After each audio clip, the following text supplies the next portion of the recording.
Bien, je vous souhaite la bienvenue. Merci d'être présent. Je vais juste désactiver ou penser, voilà, vos micros le temps de cet échange. Vous n'hésiterez pas aussi à partager dans la petite discussion au fur et à mesure, parce que le but, c'est que ce soit aussi très interactif. Je vais vous partager l'écran. Hop, voilà. Et c'est parti. Donc, on a aussi lancé l'enregistrement. Donc, je souhaite par avance la bienvenue à la team replay parce que je sais qu'il y aura des personnes qui vont regarder en replay. Nous sommes un 1er avril. Donc, c'est pour beaucoup un jour férié et je le comprends. Mais en tout cas, je vous félicite d'être présent et présente pour cette masterclass que j'ai vraiment préparée avec beaucoup d'intensité sur ce thème parce que le thème de se réinventer dans l'incertitude, dans le chaos. Je pense que volontairement, j'ai mis un thème quelque peu fort parce que je ne sais pas, vous me direz ce qui s'est passé dans votre tête quand vous avez lu ce thème, mais peut-être que ah, Célia. Ouais, Célia, coucou. Peut-être que vous vous êtes dit ou pas, oh, c'est pas non plus le chaos total dans ma vie. Il y a un peu d'incertitude ou beaucoup d'incertitude, hein, peut-être. Mais voilà, je ne sais pas comment vous avez appréhendé ce thème. J'aimerais bien pouvoir voir vos commentaires en même temps que je partage. J'ai l'impression que c'est compliqué de faire les deux en même temps. En tout cas, sur un seul et même écran. Attendez voir. Bon, c'est pas grave. Tac. Voilà. Ah, normalement, je devrais pouvoir voir les discussions. C'est bon. Tac. Voilà. Excusez-moi, c'était juste les petits lancements techniques. Comme ça, je pourrais voir ce que vous mettez dans les commentaires. Ma première question, c'est pour vous, c'est quand vous avez lu ce thème de cette masterclass, comment est-ce que vous l'avez abordé? Voilà. Si pour vous, c'est pas forcément le chaos, ou peut-être que si, est-ce que c'est l'incertitude qui règne en ce moment, ou par quoi d'autre, par quel autre mot remplaceriez-vous cela dans ce que vous vivez actuellement? Incertitude, chaos, quelque chose d'autre. Quel est le mot qui décrit au mieux votre ressenti dans la période actuelle? Voilà, n'hésitez pas à l'écrire dans le chat. Il y a toujours un petit temps de décalage et puis moi, je rebondirai dessus. Mais toujours est-il que ce thème peut vous donner l'impression que je vous amène un peu sur un chemin du héros. Voilà. On a perdu Célia, qui va revenir certainement, sur un chemin du héros. Et vous n'avez pas forcément euh, toujours eu envie, c'était pas forcément une volonté d'être un héros dans cette vie. Toujours est-il que vous n'avez pas forcément peut-être envie ou pas forcément choisi, mais vous y êtes déjà. Et vous êtes engagé sur ce parcours, peut-être à la première trahison de cet ami d'école qui vous a blessé, pourquoi pas à cette claque de votre père ou que votre père vous a mise alors que vous n'aviez peut-être rien fait. C'était peut-être votre frère ou votre sœur qui avait fait une bêtise. Vous êtes retrouvés sur ce parcours. Bonjour et bienvenue hein, aux nouveaux arrivants. Ça arrive progressivement. J'ai démarré, mais vous arrivez à l'introduction. J'étais en train de vous demander, donc n'hésitez pas, les derniers qui viennent de nous rejoindre, à dire comment vous ressentez ce thème que j'ai intitulé hop, Se réinventer dans l'incertitude et ou le chaos. Pour vous aujourd'hui, comment vous vous situeriez? Est-ce que c'est vraiment chaos? Est-ce que c'est plutôt l'incertitude ou est-ce que c'est un autre terme qui vous vient? Anna Bra qui nous dit ça doit être intéressant en mode observateur. Et j'étais en train de dire donc à l'instant que héros malgré moi, qu'est-ce que ça veut dire? Ça veut dire que même si vous n'avez pas choisi par vous-même d'être sur ce parcours de héros, la vie fait que vous y êtes déjà. Voilà. Euh, un ami qui vous a blessé, qui vous a trahi, un parent qui vous a disputé, puni injustement, un amoureux qui vous a fait du mal en choisissant ce ou cette meilleure amie à votre place et ça vous a profondément blessé, ce manager qui, qui a tenté de vous rabaisser et qui a peut-être à un moment donné, en tout cas, réussi à le faire, pas durablement, c'est sûr. Un échec entrepreneurial, si vous avez déjà vécu cela. Un banquier, pourquoi pas, qui vous a ri au nez quand vous avez demandé un prêt, vous tenez à cœur. Oh, Nathalie, coucou! Je ne savais pas que c'était cette Nathalie-là. Je suis encore plus ravie que ce soit celle-ci. Peut-être une dette qui vous a fait vous sentir impuissant financièrement pendant des mois, ou peut-être cette maman qui vous a jamais dit je t'aime. Voilà. En fait, ce que je veux dire par là, c'est que qu'on le veuille ou qu'on le veuille pas, ce chemin du héros, il est là malgré nous. Ça, c'est une certitude. Alors, je vais vous montrer dans cette masterclass un certain nombre de points. Et quand je vous ai dit et que je vous ai promis, si vous avez vu mes différentes petites coms sur les réseaux sociaux, que vous êtes là un 1er avril et que je veux que votre temps soit honoré. Donc, on va être ensemble pour une durée de, alors, il est déjà 19h40, on va dire jusqu'à 20h30 maximum, 1 heure maximum. Donc, je respecte votre temps qui est précieux. Et je vous ai dit vraiment que je m'engage à vous donner de la valeur parce que ce que je voudrais, c'est vous montrer ou vous amener dans une voie un peu différente de ce qu'on a l'habitude d'envisager. Donc déjà, on va aller regarder, je vous annonce un petit peu le plan. On va aller voir 4 grands points ensemble ce soir. Affronter la souffrance de l'incertitude, parce que ce que je voudrais qu'on comprenne ensemble, intellectuellement, on le comprend tous, mais émotionnellement, c'est encore autre chose. C'est que l'incertitude, ça nous place dans une situation que notre cerveau, et on va voir qui dans notre cerveau n'aime pas ça, et donc on essaye forcément une chose à laquelle on essaye forcément d'échapper. On ira rentrer au cœur de notre histoire et de nos émotions pour aller faire le clair dans ces périodes de chaos, d'incertitude, de manque de clairvoyance. On ira se remettre en question et voir comment assumer avec honnêteté. Alors, il y a peut-être des questions qui commencent à assumer, mais assumer quoi? On ira le voir ensemble. Et la 4e partie que j'ai appelée Vivre la révolution. Et pour cela, je vais vous amener avec moi sur 2 exercices applicatifs. Alors, il y a peut-être un micro si vous voulez bien couper les micros. Tac, tac, tac. Et bonjour, Manu qui nous a rejoint aussi. Génial. Alors, je regarde hop, en même temps ce que vous avez mis dans les commentaires. Anabra qui nous dit des claques, j'en ai pris tellement que ça faisait partie du quotidien sans même souvent savoir pourquoi. Exactement. L'incertitude, ce sont des doutes sur le chemin. C'est ça. Et notre chemin est fait, et c'est très bien que tu dises ça, Célia, parce qu'en fait, notre chemin, il est fait d'incertitude.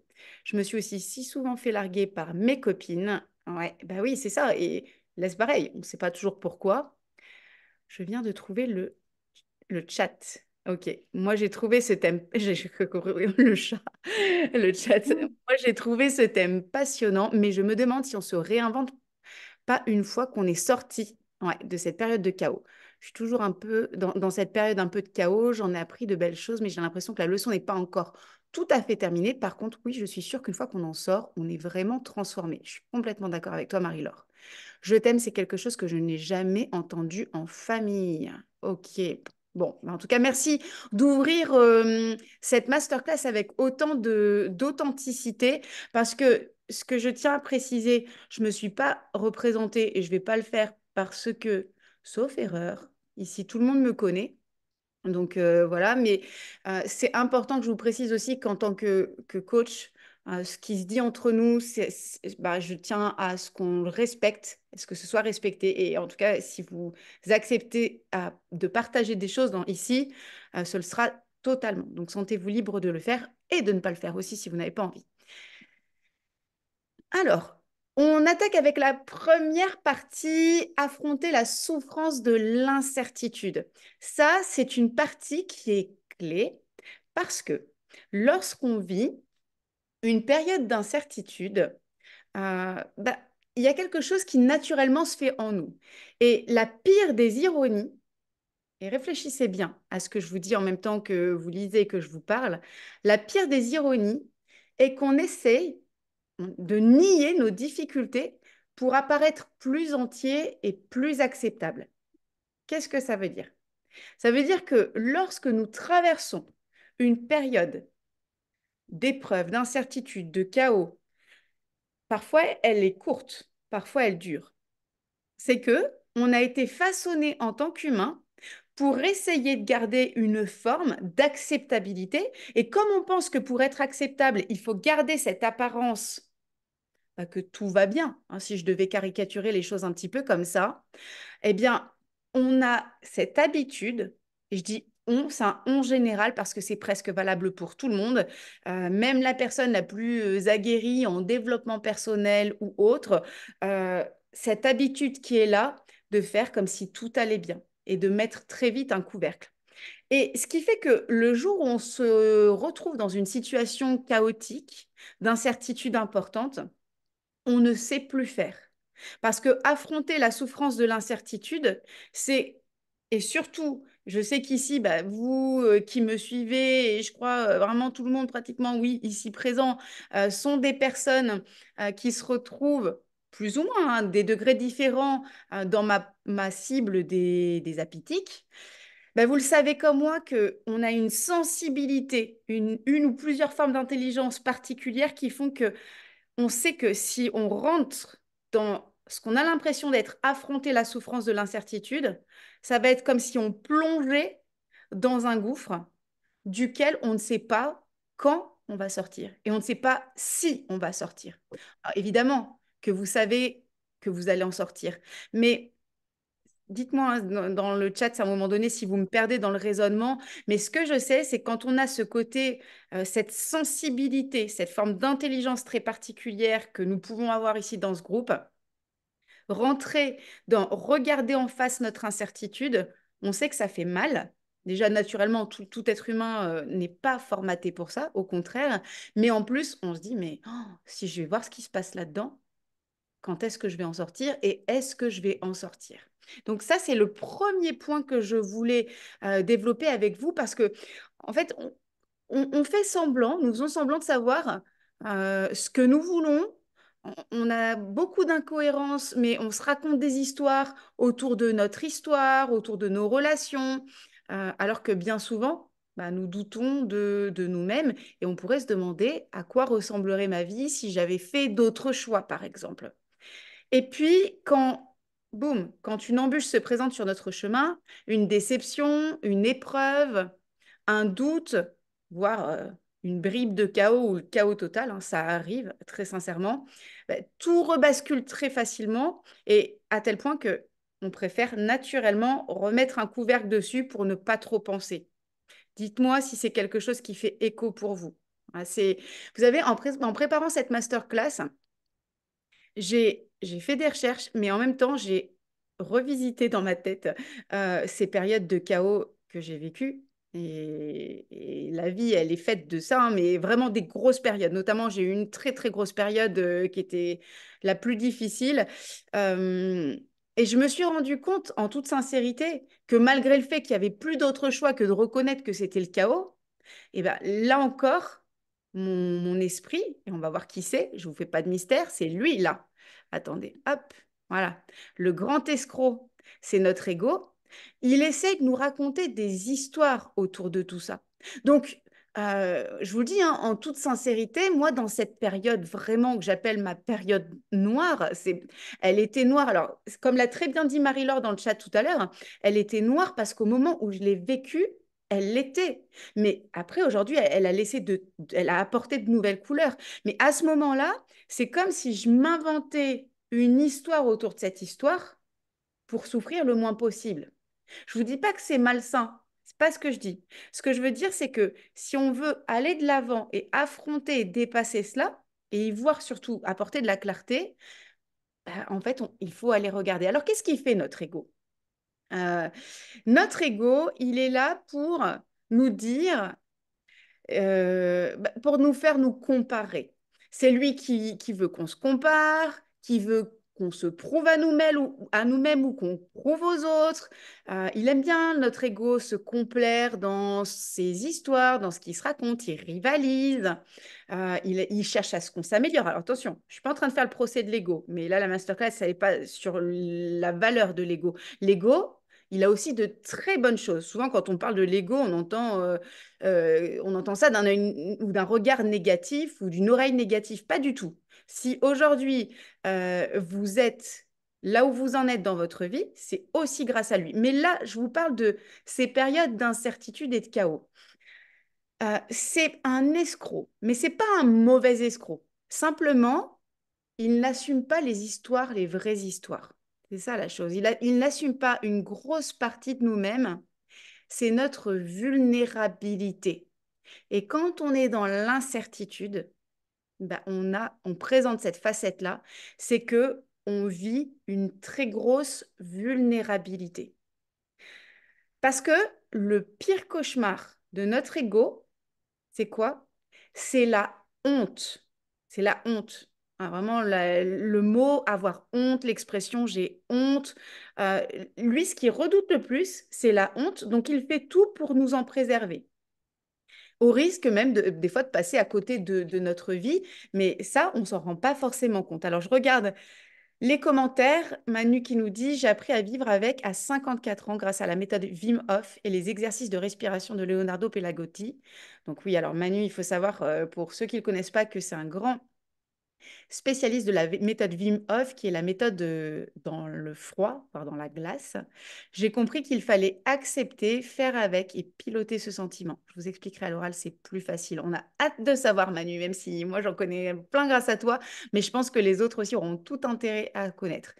Et Marie-Laure, oui, moi, c'est ce que j'ai le plus de mal. D'ailleurs, c'est toujours la question que je me pose le plus, c'est quand je vais guérir. En plus, moi, j'étais le genre de personne à adorer tout contrôler, tout anticiper, tout maîtriser, etc. Oui. Et oui, parce que bah, ça, c'est aussi notre ego qui aime contrôler, parce que ça lui donne ce sentiment de maîtrise. Et c'est tout à fait normal. Et ce que l'on dit ici, je pense qu'on est capable ensemble de mettre des vrais mots. Et c'est le but de cette masterclass, en fait. La prétention de cette masterclass, elle est là. C'est de nous aider à mettre de vrais mots et de vraies pensées et de vraies émotions sur des choses que l'on vit tous, mais que l'on ne dit jamais. Voilà. Et en fait, ce qui se passe, c'est que c'est la révélation de ce premier point. Euh, Aujourd'hui, jusqu'à aujourd'hui, on peut se dire, et prenez le temps en même temps que je vous explique ça, de réfléchir à ce point-là. Nous sommes restés, même si on a fait un travail d'introspection, de développement personnel, nous sommes restés en surface de nous-mêmes.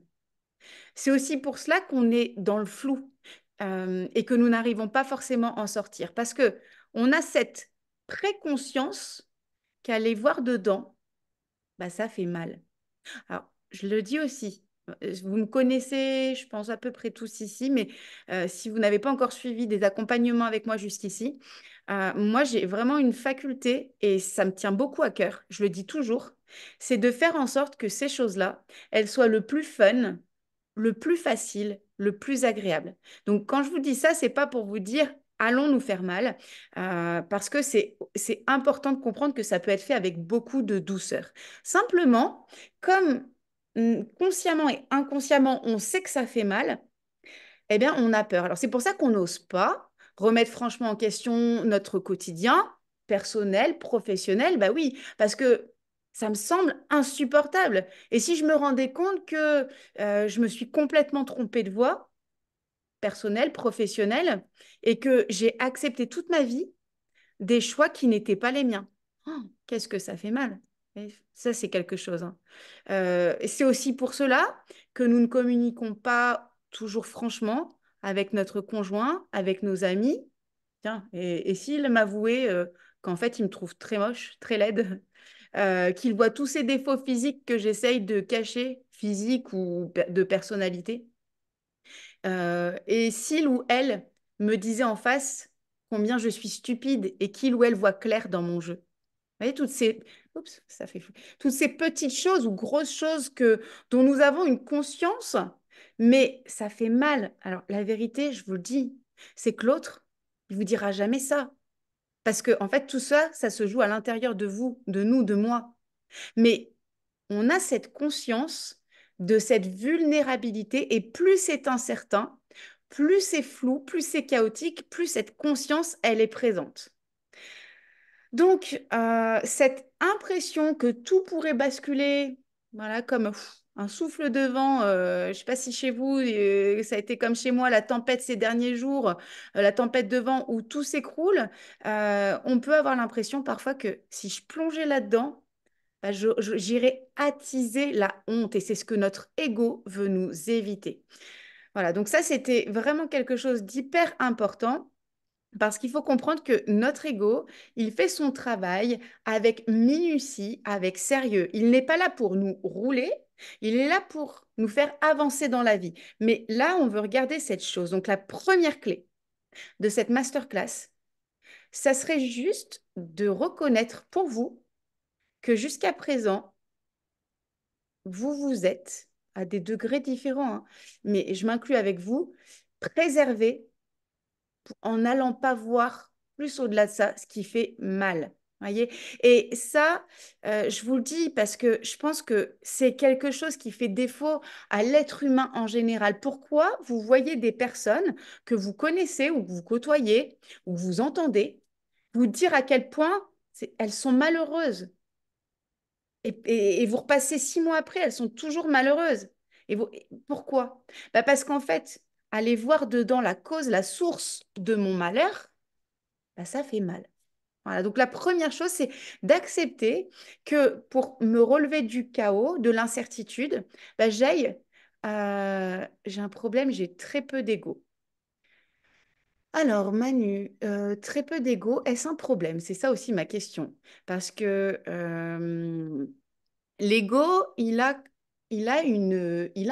un sens, il a une raison d'être. L'ego ne fait pas avancer, il nous protège suivant ses règles à lui, c'est tout. Alors oui et un peu non aussi, Anabra. Je dirais que oui. En même temps, il veut nous faire avancer parce que c'est lui qui nous fait atteindre une certaine forme d'objectivité, des objectifs, des intentions conscientes. Maintenant, ne pas avoir beaucoup d'ego, en soi, ça veut dire que tu as fait le travail sur toi ouais, moi aussi, pour moi, c'est une qualité, mais j'essaye de nuancer malgré tout parce que je voudrais pas qu'on casse la présence de l'ego. Avoir de l'ego, c'est pas un mal en soi. Simplement, avoir l'impression de ne pas en avoir, c'est qu'il y a un gros bout de chemin qui a été fait. C'est plutôt ça, je pense. Vous êtes d'accord avec moi? Ouais. L'ego, c'est quand même un moteur. Voilà, c'est ça, c'est bien dit, Nathalie. C'est que l'ego, c'est un moteur, mais avoir peu ou moins d'ego, ça ne veut pas dire qu'on n'a pas le moteur. Exactement. Donc, la première clé, c'est ça. C'est qu'on est tellement habitué. Il n'est pas forcément négatif et méchant. Ouais, non, il n'est pas forcément négatif et méchant. Il peut même être très aidant, très sympa, et il veut nous protéger. Il veut nous protéger de certaines prises de conscience qui font mal, mais parfois, pour avancer dans ces moments-là, bah ça vaut vraiment j'allais dire, ça vaut la peine. Oui, parce qu'il y a une forme de petite douleur, mais qui derrière permet d'accepter cette vulnérabilité. Ouais, exactement. Peut-être que tu as du bon ego. Exactement, tout à fait. Ok, très bien. On arrive dans la deuxième phase, rentrer au cœur de son histoire et de ses émotions. Alors, ici, parmi les apithiques, je pense qu'on est quand même bah, on a une grande force, c'est que nous sommes, pour la majorité, je ne veux pas dire qu'on est tous pareils, hein, attention, mais on va dire que notre personnalité fait que nous sommes tout de même certainement plus proches de nos émotions qu'une grande majorité de personnes. Mais si vous observez autour de vous, les gens, mais on peut s'inclure avec, hein, en toute conscience, on peut aussi s'inclure avec, nous sommes devenus phobiques des émotions. Assumer son histoire, la regarder en face, s'aimer aussi durant ce processus, c'est la chose la plus courageuse que vous puissiez faire et aussi la plus efficace pour sortir de l'incertitude. En fait, tant qu'on ne le fait pas, tant qu'on ne va pas regarder au fond, regarder cette histoire qui est la nôtre, avec toutes les parties qu'on aime, mais aussi celles qu'on aime moins, ça sera difficile de sortir du flou et de l'incertitude. Le pire, c'est que quand on refuse d'aller regarder vraiment dans notre histoire et dans nos émotions, ben, on continue à nier qu'on est dans le chaos et ou dans l'incertitude et qu'on subit cela. Non, non, moi ça va. Non, non, ça va, j'assume mes choix, tout va bien. Voyez. Donc, euh, pour sortir du brouillard, et éviter de faire du surplace, eh bien, on va aller regarder ce qui se passe à l'intérieur de nous-mêmes. On va aller reconnaître ces émotions. Donc, reconnaître les émotions, qu'est-ce que ça veut dire? Ça veut dire montrer envers nous-mêmes une certaine forme de curiosité, se montrer curieux de nos sentiments, de la façon dont nos sentiments et nos pensées se rattachent à la fois à ce qui traverse notre tête, notre esprit et nos comportements. Et waouh, en général, quand on commence à dire ça, d'aller voir à l'intérieur de nous, de se montrer curieux de nos émotions, d'aller faire le lien entre ce qui traverse mes pensées, mon histoire, mes comportements, là, on peut se dire que ça peut commencer à piquer en quelque sorte quand on parle d'émotions. Je vous ai mis cette phrase-là. Les personnes, femmes et hommes.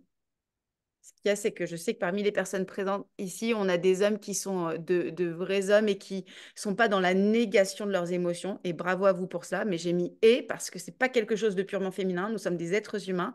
Les femmes et les hommes qui se relèvent du chaos sont prêts à regarder dans leurs émotions. Elles reconnaissent qu'il se passe quelque chose en elles et elles vont voir dans leur histoire. Mais quand je parle d'histoire, ce n'est pas que l'histoire de la vie. Et ça, c'est un point aussi que vous pouvez ramener avec vous de cette masterclass, c'est que lorsqu'on parle de se raconter des histoires ou de son histoire, pas juste ce que j'ai vécu depuis que je suis née ou même avant ma naissance, mais c'est aussi l'histoire ou les histoires que je me raconte de moi ou que je raconte sur moi. Et là aussi, on peut commencer à regarder toutes ces histoires qu'on raconte de nous ou qu'on se raconte sur nous. Allez, on est prêt, je vous y invite.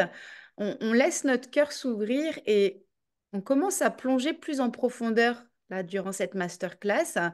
Euh, Faites-moi confiance pour la demi-heure suivante, on va sortir avec plus de clarté.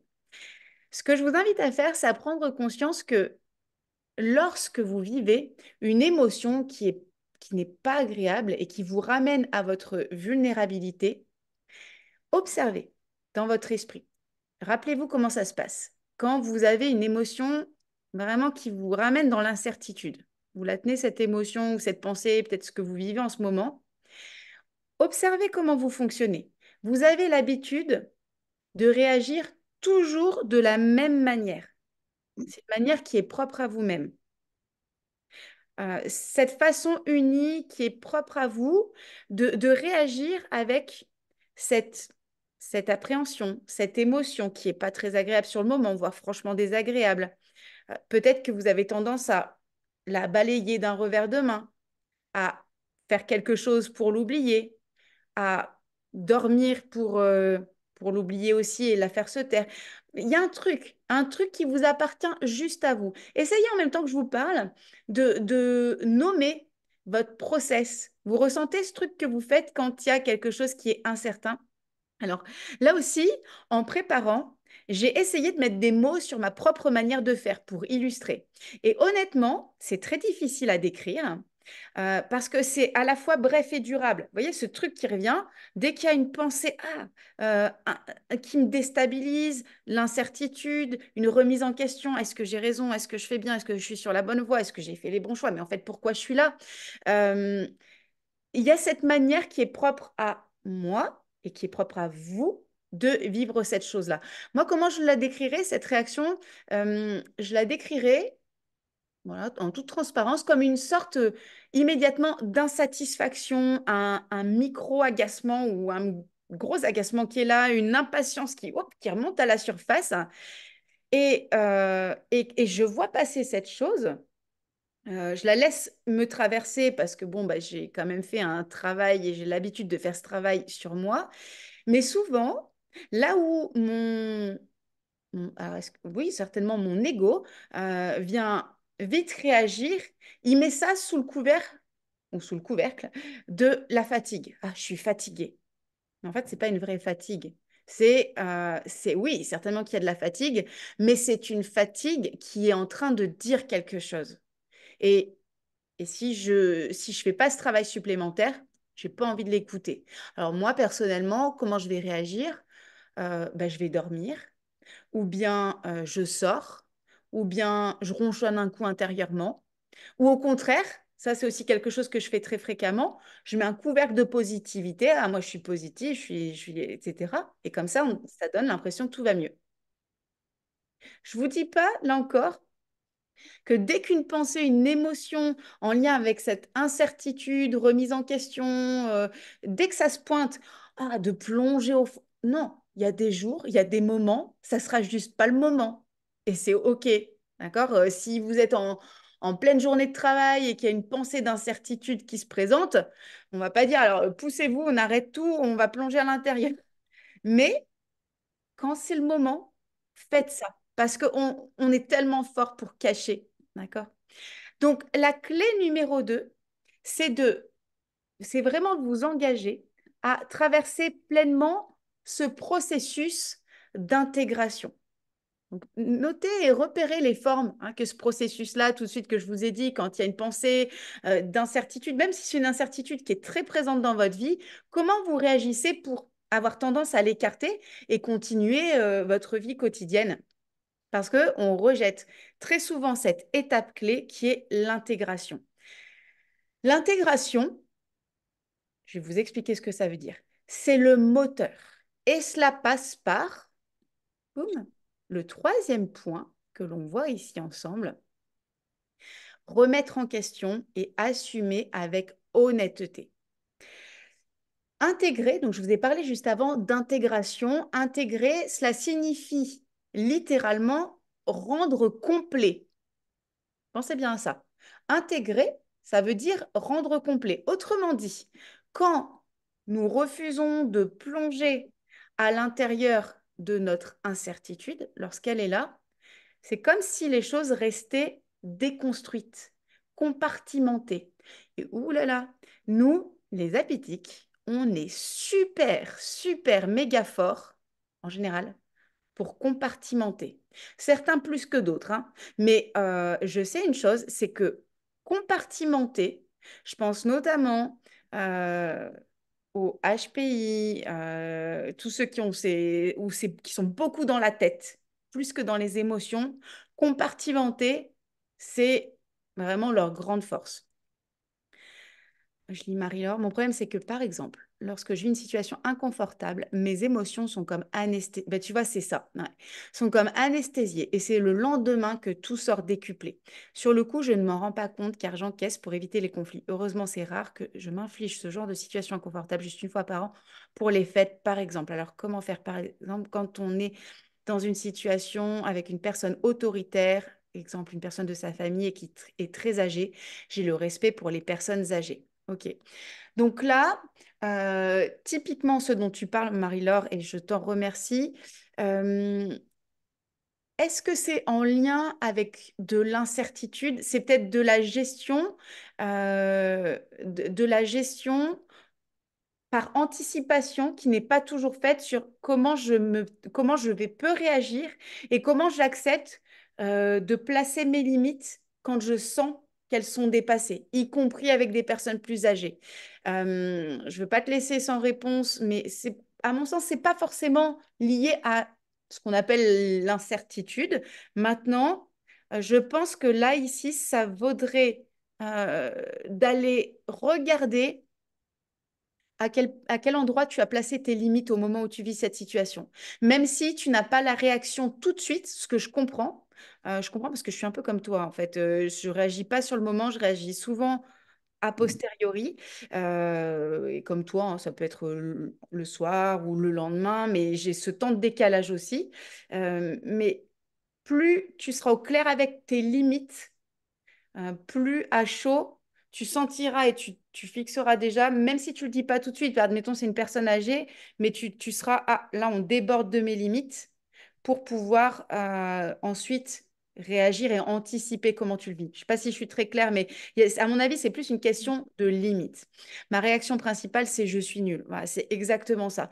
Ce type de phrases qu'on se dit ou qu'on ne se dit pas, mais qui font que lorsque quelque chose se passe, bien, en fait, on vient compartimenter. Et pourquoi est-ce que nous compartimentons?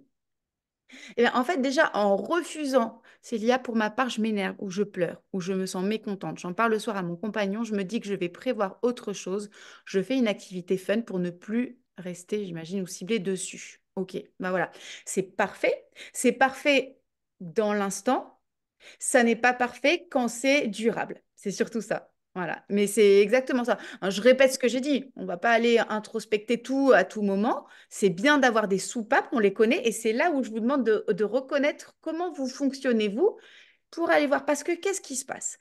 Quand on refuse d'élaguer et de faire le clair et qu'on compartimente bien comme ça, on refuse aussi de regarder des pans de notre histoire, mais aussi des histoires qu'on se raconte sur nous. Et en même temps, bah, nous empêchons de faire notre révolution. Alors, vous allez voir ce que j'appelle notre révolution tout à l'heure, mais en tout cas, d'utiliser ces périodes-là pour pouvoir avancer. Et vous savez pourquoi? Oui, parce que c'est noté là. Parce qu'en fait, vous le sentez. Vous le sentez très bien qu'en allant à l'intérieur de vous, bah, la révolution pourrait être importante. Parce que vous sentez qu'il y a quelque chose. Quand vous êtes dans l'incertitude et dans l'insatisfaction d'une période que vous traversez, d'une situation professionnelle, personnelle, vous sentez très bien à l'intérieur de vous que si vous allez regarder en profondeur, il y a une puissance qui est là. Et cette puissance, elle peut faire peur. Voilà. Je pense notamment je pense si elle se reconnaîtra, elle l'écoutera à mon avis en replay. J'ai une des personnes apitiques du groupe à laquelle je pense, qui me disait, je n'ai pas les mots exacts, mais qui me disait que ça lui faisait peur d'aller regarder à l'intérieur d'elle-même parce qu'elle avait l'impression qu'il y avait tellement de noirceur que elle pouvait envoyer tout valser. Pour moi, c'est pas de la noirceur. À l'inverse, on peut tout autant avoir peur d'avoir mal alors que ça fait pas si mal que ça en réalité, mais on peut aussi projeter qu'il va y avoir du noir terrible à l'intérieur. Mais en fait, c'est la même chose, c'est juste que comme on va pas voir, ce ne sont que des présuppositions que l'on a, alors qu'en fait, à l'intérieur, c'est pas noir. Mais il y aura des choses, on sait qu'il y a une forme de puissance. C'est cette puissance qu'on n'a pas l'habitude, cette puissance personnelle qu'on n'a pas l'habitude d'aller toucher, parce qu'on ne la connaît pas, on ne la maîtrise pas très bien. C'est celle-ci qui nous fait peur et qui nous donnerait l'impression qu'on pourrait ne plus maîtriser. Donc la troisième clé que je vous donne ici, c'est, je la lis avec vous, la sortie du chaos et la révolution qui l'accompagne dépendent de l'intégration de toutes nos expériences, y compris les chutes, les déceptions, les horreurs. Alors j'ai hésité à mettre des guillemets, puis j'ai pas mis des guillemets parce que c'est comme vous, c'est ce que vous appelez comme ça, que nous ne voulons pas voir en nous. Et vraiment, une des clés pour avancer, c'est ça. Et parfois, quand je parle de chute, de déception, d'horreur, ça va être des périodes de votre vie, mais ça peut être aussi de regarder, ben waouh, j'ai fait un choix que j'aime pas. Et ça fait peut-être des années que je suis dedans et je l'aime pas. Et ça fait mal. Mais en fait, c'est pas tellement que ça fait mal. C'est une prise de conscience. Et on est conscient aussi qu'en la regardant, il y a une espèce de puissance aussi qui peut tout autant en ressortir. Voilà. Donc, faire preuve d'honnêteté, quand je disais, quand j'ai appelé cette partie remettre en question et assumer avec honnêteté, faire preuve d'honnêteté quant aux histoires qu'on se raconte, puis remettre après en question ces fabulations, ces suppositions que nous faisons sur nous, sur la vie en général, mais là je parle surtout sur nous-mêmes. Bien, le but, c'est de faire la part entre la vérité. Alors, la vérité est toujours relative en lien avec ce que l'on pense sur nous et sur la vie en général et sur nous-mêmes. Le but, c'est de faire donc la part entre la vérité, l'autoprotection dont j'ai parlé, le but de l'ego, c'est aussi ça, hein, et le besoin de changer qui se présente et qui est là au fond pour mener une vie plus intègre. Voilà, donc, posez-vous la question en même temps, quel est cet épisode de ma vie euh, où c'est moi, comment j'ai été, qu'est-ce que je veux pas voir? C'est quoi cet épisode que j'ai pas envie de regarder? Ou ce choix que j'ai fait, dont je vis encore aujourd'hui les conséquences, mais que j'ai pas envie de remettre en question. Et faites-le avec beaucoup, beaucoup, beaucoup d'amour et de douceur. C'est énorme, parce que ça, c'est une des clés quand je vous dis, alors je n'ai pas les pourcentages parce que je ne les ai pas calculés, je ne veux pas vous inventer des chiffres, mais je peux vous assurer que la majorité des gens ne le font pas, d'aller regarder comme ça ces choix, ou ces situations, ou ces chutes, ou ces déceptions, ou ces choses vilaines pour moi à mes yeux que j'ai pas envie de voir.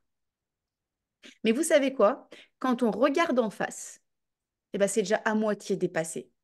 J'ai fait allusion à cette période de ma vie qui a été vraiment, vraiment compliquée, très, très difficile, où il y a plein de choses qui s'écroulaient en parallèle, mais vraiment, c'était le chaos. Le jour où j'ai accepté d'aller regarder et d'aller nommer les choses, leur donner un nom. Ouais, j'ai perdu ma maison. Ouais, avec mon mari, ça a été la grosse catastrophe. Ouais, avec mes enfants, c'était très compliqué. Ouais, et de nommer les choses comme ça. C'est ça, en fait, quand je dis d'aller regarder, juste leur donner des noms et pas que ça reste nébuleux. Eh ben, je vous assure que d'avoir nommé la chose, ben, en fait, vous connaissez ma phrase, hein, je la répète souvent, les peurs, quand vous les regardez en face, elles se carapatent. Ben, c'est la même chose avec ces histoires-là qu'on se raconte sur nous. Le jour où on regarde la vraie histoire, la chose la plus simple, vraiment dans sa simplicité, et qu'on la regarde et qu'on la nomme, ben, en fait, on y voit déjà beaucoup plus clair. Et derrière, ça permet de vivre votre révolution dans la certitude et d'aller vers quelque chose de plus clair pour vous. Alors, c'est quoi vivre la révolution? On va se servir de cette nouvelle histoire, de ce nouveau rapport que vous entretenez avec votre histoire pour changer votre rapport au monde et finalement transformer aussi la manière dont on aime, dont on vit, dont on éduque, dont on se dirige. Transformer, ça ne veut pas dire on va tout transformer toute votre vie. C'est juste que dans ces rapports-là où on se racontait une histoire, on a le droit de se raconter des histoires, c'est pas un problème en soi de se raconter des histoires, mais si l'histoire, vous vous rendez compte qu'elle ne correspond pas ou qu'elle ne correspond plus à quelque chose de satisfaisant pour vous et pour votre vie et pour vos proches, bah, vous allez donner une nouvelle lecture et ça va vous permettre de transformer la façon dont vous vivez, la façon dont vous aimez votre conjoint, vos amis, les autres, dont vous éduquez et entourez vos enfants, dont vous dirigez votre vie. Et donc, il y a comme deux voies. Il y a deux voies. Il y a celle où, d'un côté, je regarde, alors j'aurais même dû intervertir, j'ai pas fait attention bien au sens de l'image, c'est dans le sens, où je regarde mon histoire et j'assume ma vérité. Et puis l'autre voie, c'est celle où je triche sur moi-même et je continue à me raconter ce que j'ai envie d'entendre sur moi. Alors là aussi, je précise quelque chose d'hyper, hyper important. C'est que on ne va pas tomber non plus dans la quête perpétuelle de réparation de nous-mêmes. Ça aussi, c'est quelque chose qu'on peut voir, c'est un tort qu'on observe parfois dans le milieu quand on se lance dans le développement personnel de soi. On n'est pas cassé, vous n'êtes pas cassé. Voyez, tant que vous êtes encore là, même s'il y a des choses qui ont été abîmées à l'intérieur, vous n'êtes pas cassé. Et ça, c'est important parce que parfois, je vois des gens qui cherchent à réparer, à aller creuser. C'est important. Je suis en train de vous le dire de le faire. Mais juste, ne nous empêchons pas de vivre. Vivons aussi. C'est essentiel. La vie, c'est aussi ça. Vous voyez, on est des êtres vivants. Donc, la vie, c'est aussi ce que nous n'aimons pas, les choses que nous jugeons laides sur nous, sur le monde, honteuses, faibles. C'est aussi une part de qui nous sommes. Donc, notre intégrité complète va dépendre du fait d'accepter d'intégrer aussi nos expériences, y compris nos chutes. Et pour cela, il y a un outil dont je vous ai peut-être déjà parlé, pour ceux qui ont suivi, qui marche très bien, c'est l'écriture. Vous savez, écrire, même rapidement, ce que vous pensez sur vous, ce que vous pensez sur une situation. Vous êtes pris d'un doute, vous vivez l'incertitude, vous écrivez, ça fait des miracles, même quelques mots. D'accord? Manu, j'ai découvert qu'en période d'incertitude, lorsque tu fais la paix avec toi, même tu retrouves des capacités insoupçonnées. Aujourd'hui, c'est moi qui vis une situation incertaine et bizarrement, c'est moi qui rassure ma femme. C'est joli ce que tu dis. Exactement. En fait, on peut vivre l'incertitude. L'incertitude, on la vivra toujours. Elle reviendra. Même des fois, il y a des périodes avec plus de clarté, etc. Mais en effet, quand on a appris à faire ce travail, à laisser glisser, à aller regarder à l'intérieur de nous ce qui se passe, Oui, après, on est capable d'être en paix avec nous-mêmes. Hop, voilà. Alors, il y a quelque chose que j'ai pu observer justement pour faire écho à ce que tu dis, Manu, chez les personnes qui sont capables de se relever du chaos, c'est qu'elles sont en général capables aussi de déterminer leur trajectoire dans ce chaos. Alors, comment on fait pour déterminer sa trajectoire dans le chaos, vous allez me demander. La première chose, vous l'aurez compris, on a dit, je regarde. J'évite de cacher et de masquer. La deuxième chose, c'est que je vais estimer. Estimer, c'est je vais regarder où j'en suis. Et ça aussi, c'est quelque chose d'important parce que je vais estimer. Parfois, euh, on peut se considérer être dans le chaos et dans l'incertitude pour des choses, si on ne prend pas le temps de les estimer, en fait, des choses qui n'en valent pas la peine par rapport à nos valeurs. Je vous donne un exemple. Si moi, je me rends compte que je me sens dans l'incertitude par rapport à une partie de mon activité, et vraiment, des fois, je peux être réellement dans cette incertitude. Je fais quoi? Je vais où? Quel choix je fais? Je ne sais plus. Est-ce que j'ai raison? Puis des fois, je regarde et je me dis, mais en fait, cette chose-là, on s'en moque. C'est pas quelque chose qui est en lien vraiment avec mes valeurs, avec ce que je veux apporter aux autres. Donc, estimer, c'est regarder aussi et recalibrer la chose. Est-ce que je suis en train de considérer l'incertitude sur quelque chose de ma vie qui compte beaucoup ou pas? Vous me suivez? Parce que des fois, on peut être dans une incertitude, mais au final, mais pourquoi est-ce que je suis dans le chaos à cause de ça? Peut-être que c'est juste un message et des fois, juste j'écoute mon intuition, d'où le fait de sonder mes émotions. Je vais écouter peut-être mes émotions et mes intuitions et me dire, mais en fait, je suis dans le chaos et l'incertitude parce que c'est juste ce que j'ai pas envie de faire.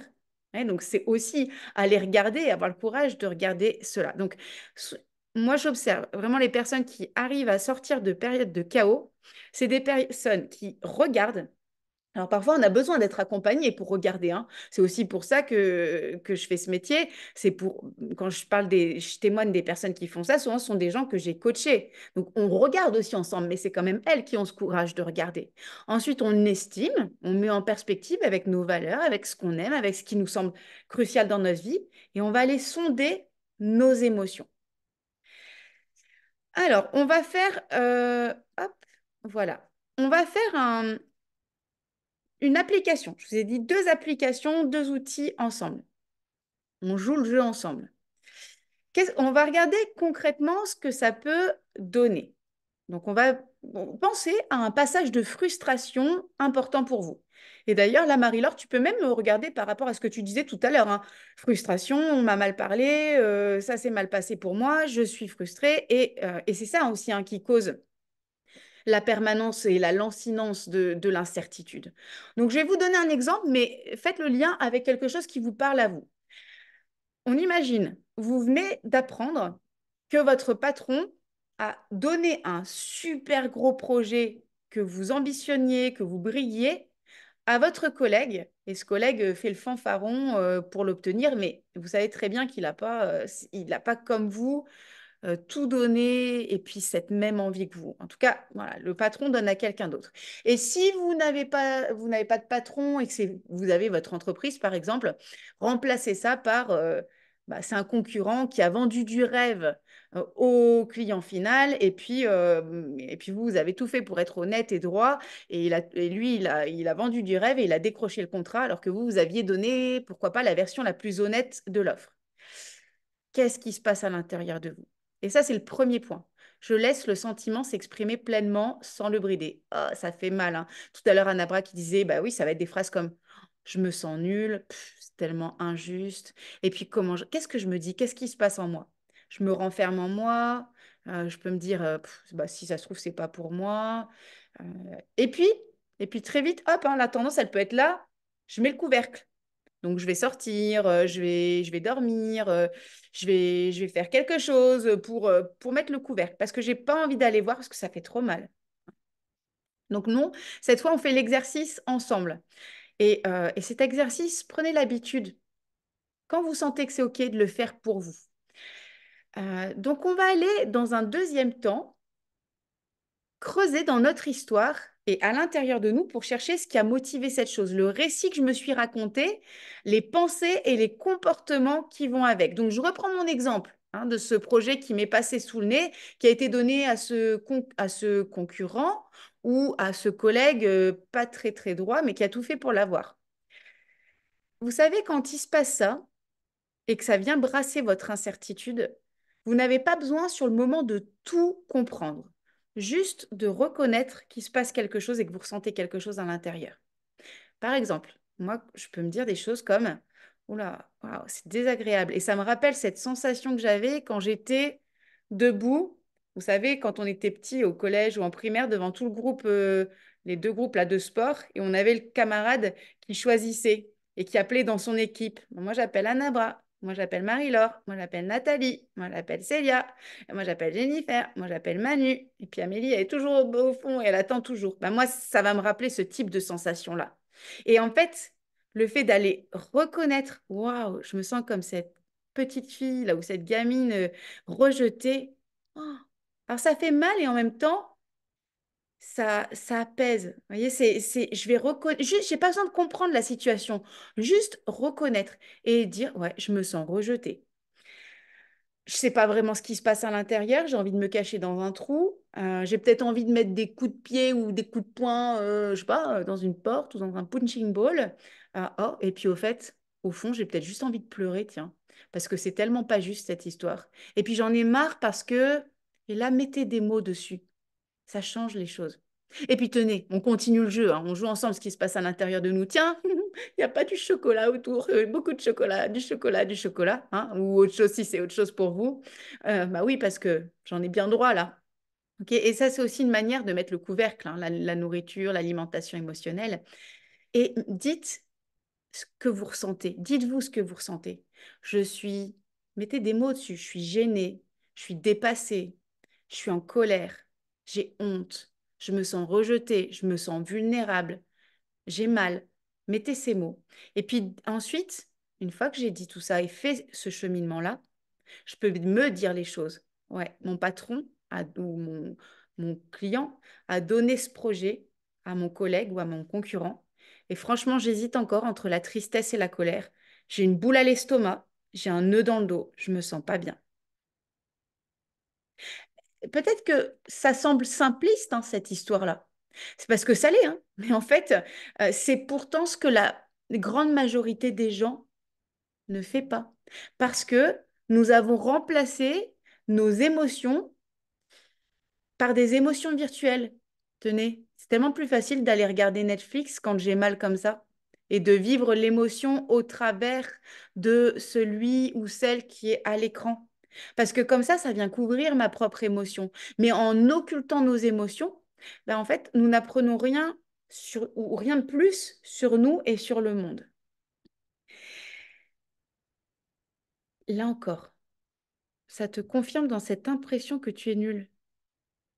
Pourquoi, Anabra? Dis-moi tout. Et on va faire quelque chose.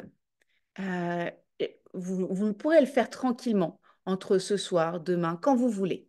Mais je vous propose un dernier outil qui est vraiment super chouette. C'est pas facile, mais c'est pas compliqué non plus. Et c'est super chouette. C'est euh, parce que c'est l'autre qui a été choisi. Ah oui, voilà, ok. D'accord. Oui, bah c'est ça. C'est de le reconnaître. Ça me confirme que je suis nulle, que j'ai mal, parce que c'est l'autre qui a été choisi. Ok. Et je laisse passer. Juste, je regarde en face. Ça marche. Et je vous propose ça. Moi, je trouve cet outil hyper puissant. C'est ce que j'ai appelé ma lettre d'autorisation à la honte. Mais je l'ai mis aussi en bas. En vrai, c'est surtout une lettre d'autorisation. Autorisation à la permission d'eux. C'est un peu redondant, mais c'est volontaire. Une lettre d'autorisation à la permission d'être moi-même. Pourquoi est-ce qu'on a si mal lorsque se passe ce genre de situation? Parce que je vous l'ai dit tout à l'heure, notre ego, il se protège parce qu'il déteste la honte. Et quand on vit ce type de situation, ça nous ramène à notre honte. Alors, je vous propose qu'on fasse une lettre d'autorisation à la honte. Je vous dis ce que ça pourrait donner un peu pour moi. Et encore, parce que mon ego, il est aussi là, hein, le mien. Donc, il a peut-être pas tout dit. Mais voilà. Vous pourrez prendre modèle et faire ce que vous avez envie de mettre vous-même. Je la lis avec vous. Je m'autorise à partir de ce jour à être trop enthousiaste et joyeuse, même si ça surprend ou si ça semble too much. Autrement dit, même si les autres peuvent me trouver complètement quiche et gourde à rigoler tout le temps. Je m'autorise à faire semblant et à m'amuser de mes lancements au risque que ça plante ou que ça marche. Je m'autorise à partir de ce jour à jouer à la chef d'entreprise alors que je peux vivre des mois à générer un chiffre d'affaires mais complètement ridicule, mais aussi un chiffre d'affaires de dingue sans me demander si je le mérite ou pas. Je m'autorise à jouer à la marathonienne essoufflée qui se fait dépasser par des mamies et des papis de 30 ans de plus que moi, et c'est OK. Je m'autorise à partir d'aujourd'hui à dire ce que je pense et à m'exprimer, même si potentiellement ce que je dis est vide, inintéressant et montre et révèle que je ne suis pas intéressante. Je m'autorise à jouer à la femme sexy, même si je n'ai aucune crédibilité et que je suis complètement gauche dans mes gestes. Merci de rigoler, Marie-Laure, et les autres aussi. Je m'autorise à rester naturelle sur les réseaux sociaux et à me moquer des tendances et des obligations qui ne me ressemblent pas. Petite parenthèse, ça ne veut pas dire que je dois me moquer de tout, mais je vous ai préparé une masterclass vendredi, on parlera des réseaux sociaux. Je m'autorise à ce qu'on ne m'aime pas et que des gens que j'ai aimés ou que j'apprécie se moquent totalement de moi. À chaque personne qui me tourne le dos, je m'aime encore 100 fois plus. Voilà. Amusez-vous à faire votre lettre de... Alors, c'est lettre de... Oups, pardon. Votre lettre d'autorisation à la honte parce que c'est libérateur. Oh, Manu, il adore, c'est gentil. Ok, bah ouais, ça fait du bien. Mais ça fait du bien. Et j'aurais pu en rajouter, parce qu'il y a tellement de choses qui me sont passées par la tête, mais je vous ai mis le plus gros. Je m'autorise à être être à la fois la femme élégante, bien habillée, être en jogging et avec mon chien et les cheveux hirsutes, et c'est OK. Enfin, toutes ces choses que vous voyez de vous.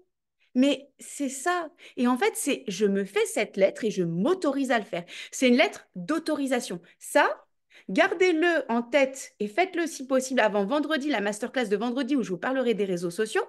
Parce que cette lettre d'autorisation à la honte, bah, je peux vous assurer que sur les réseaux sociaux, voilà, quand je me suis autorisée à. Mais c'est vrai, vous pouvez aussi, hein, là, j'ai pas mis, je suis pas rentrée dans le fait d'être parent, quel genre de maman je suis. Mais c'est aussi pareil.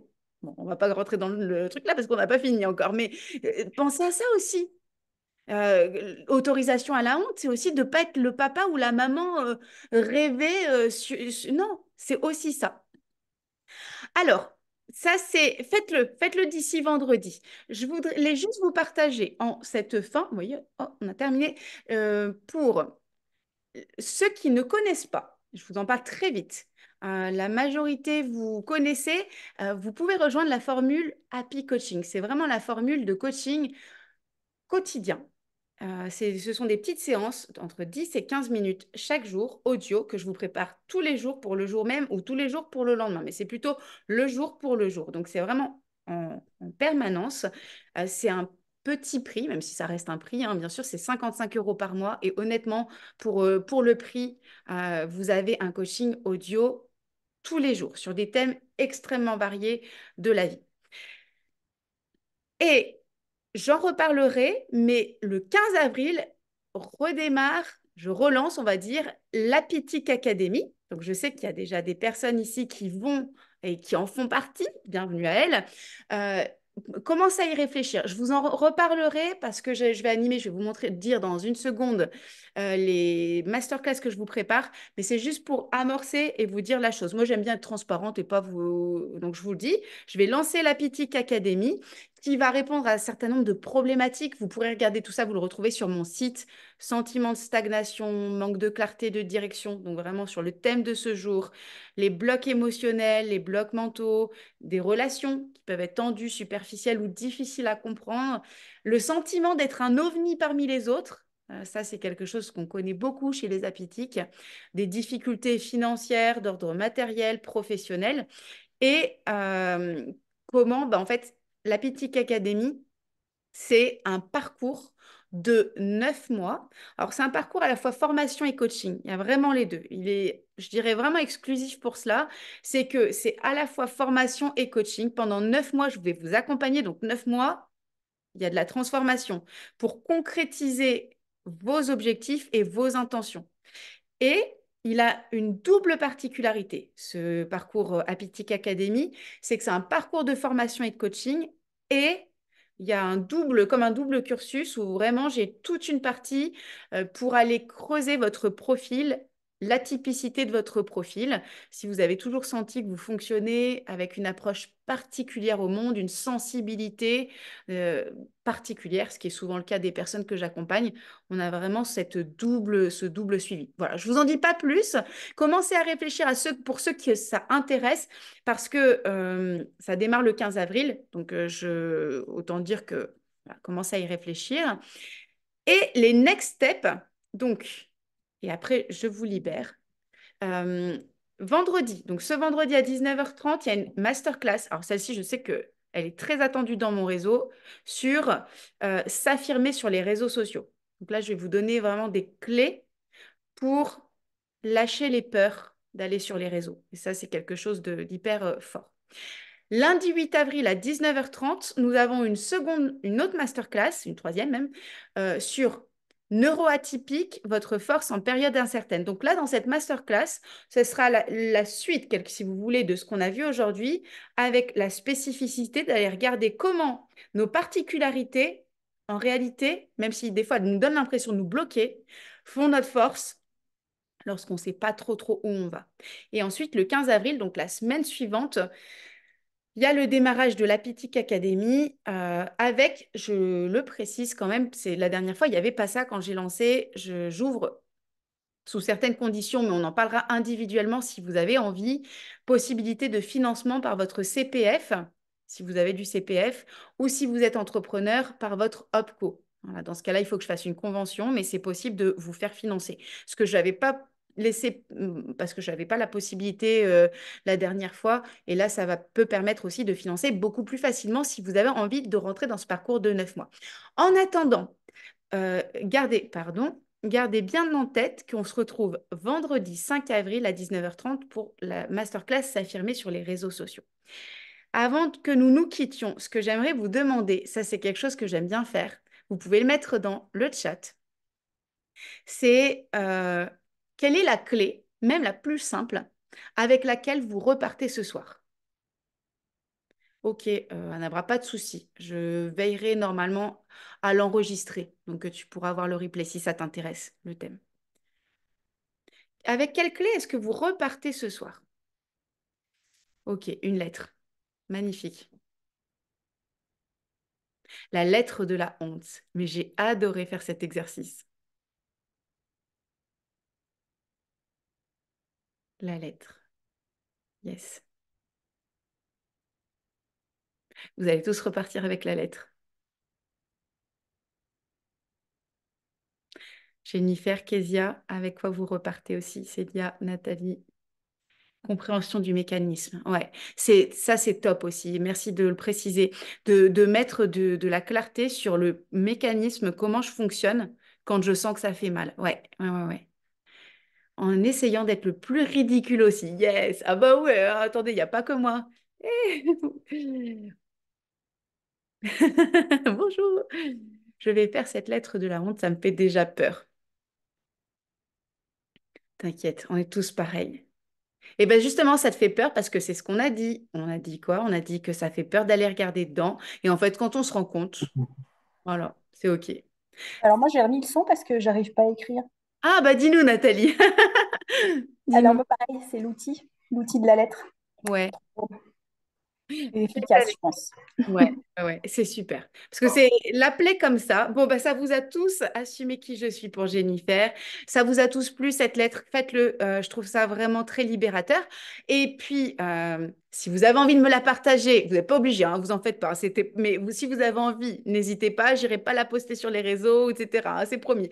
Ah oui, Kezia, je ne peux pas répondre. Bah oui, tu regarderas le replay, forcément. Donc, si tu as manqué la lettre, tu as vu, Kezia, que la lettre, c'est un gros outil, donc il faut regarder le replay. Merci beaucoup de votre présence. Je mettrai le replay, je mettrai bah, donc sur YouTube, non pas sur, je vais vous le rendre accessible sur YouTube et je vous enverrai le lien. Je ne sais pas si vous êtes tous dans le groupe des Apitiques sur Facebook. Je pense, hein, oui. Et puis, je vous souhaite une excellente soirée et on se dit, pour ceux qui peuvent, vendredi et pour ceux qui ne pourront pas, bah, vendredi et ou lundi ou les deux. Bonne soirée à tous! Vous avez le droit de mettre le micro, hein, on peut se dire au revoir, hein. Bonne soirée. Bonne Allez, soirée. bonne soirée. Merci bien. Bonne soirée, Amélie. Bonne soirée à Bonne tous. soirée. Allez. Ciao.